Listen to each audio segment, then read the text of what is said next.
Hukum diuji. Ketika lingkungan rusak, ketika masyarakat menderita, profesi hukum ditantang memilih keberpihakan. Siapa yang akan berdiri untuk kebenaran ketika ruang dan kekuasaan menutup mata? Ini adalah kisah ujian integritas seorang advokat antara profesi, nurani, masyarakat, dan Tuhan.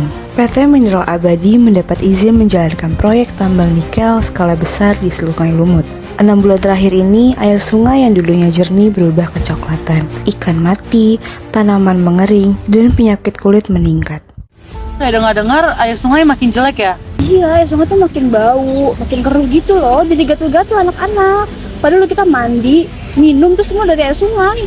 Terus sekarang mandinya gimana? Ya mau nggak mau kan jadi pakai air galon. Tapi kan air galon gak semua bisa beli. Harganya juga makin naik kadang-kadang. Iya ya, kasihan juga kalau terus-menerus kayak gitu. Padahal perusahaan bilang mereka patuh AMDAL.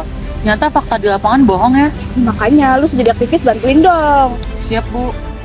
Di tengah keresahan warga, perusahaan terus mempromosikan diri sebagai tambang yang ramah lingkungan. Ini fatal, ada pembuangan limbah langsung ke sungai tanpa IPA. Orang di sini kasih retak, 26 tahun parameter kualitas air, ini pelanggaran berat PPLH. Kalau saya laporkan, proyek ini bisa kena sanksi, saya bisa kehilangan jabatan. Tapi kalau saya diam, proyek terus menanggung akibatnya. Citra, simpan temuan itu. Kita nggak butuh masalah itu sekarang. Investor sedang negosiasi. Tapi Pak, ini masalah resiko hukum besar. Simpan itu Citra. Titik.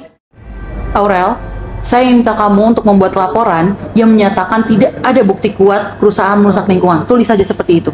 Tapi Bu, data internal perusahaan justru menunjukkan adanya pelanggaran IPAL dan sedimentasi. Aurel, Anda dibayar untuk melindungi perusahaan. Jangan jelas berlebihan lah.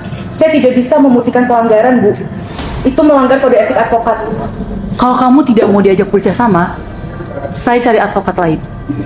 Kontrak bernilai miliaran ini bisa hilang cuma gara-gara kamu.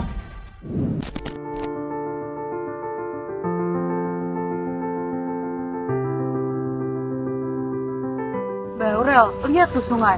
Air makin kotor, keruh, warga sini pada gatal-gatal, tanaman mati. Tolong bantu kita lah, Mbak. Saya tuh di sini hanya mau kalau hukum sama perusahaan, siapa yang bela kami, Mbak? Kami bukan melawan hukum, tapi tolong, Mbak. Kita hanya ingin hidup yang layak. Iya, tidak, Pak. Astagfirullah. Selamat siang, Prof. Silakan Aurel. Prof, saya diminta untuk menuliskan legal opinion yang menyatakan perusahaan tidak bersalah. Padahal semua bukti menyatakan pelanggaran. Apa yang harus saya lakukan, Prof? Aurel, ketika seorang advokat membuktikan kejahatan lingkungan, ia termasuk pelaku kejahatan ekologis.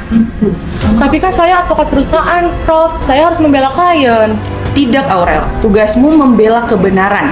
Profesi hukum itu tanggung jawab untuk hukum, negara, masyarakat, regulasi, dan masa depan. Juga terutama pada Tuhan. Jika kamu tahu lingkungan dirusak, tapi kamu diam, kamu menanggung dosa moralnya. Ingat, advokat itu bukan kaki tangan perusahaan. Advokat adalah penjaga keadilan. Keberanian moral memang mahal, tapi itu harga integritas. Aurel, mana legal opinion yang saya minta kemarin yang menyatakan bahwa perusahaan tidak bersalah? Saya harus jujur, Bu. Bukti menyatakan bahwa perusahaan melanggar hukum lingkungan. Kalau saya memasukkan legal opinion, itu namanya tindakan pidana. Aurel, sudah berapa kali saya bilang, kamu dibayar untuk membela perusahaan, bukan jadi malah sok pahlawan kayak gini. Tapi Bu, kita tidak bisa menutupi ini. Dampaknya akan semakin besar. Saya tidak mau mencari kebohongan dalam laporan kepatuhan. Saya memilih hukum, bukan bayaran. Saya tidak akan membuat legal opinion palsu.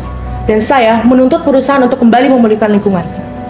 Kalau begini caranya, saya memilih untuk mengundurkan diri dari perusahaan ini. Serah kamu lah, saya bisa cari advokat yang lebih baik daripada kamu. Saya akan menyampaikan laporan resmi ke Pemda dan KLH. Kerusakan alam adalah kerusakan hidup manusia. Profesi hukum adalah amanah, bukan sekedar profesi. Saya tidak hanya bertanggung jawab pada klien, tetapi pada masyarakat, negara, masa depan, dan Tuhan.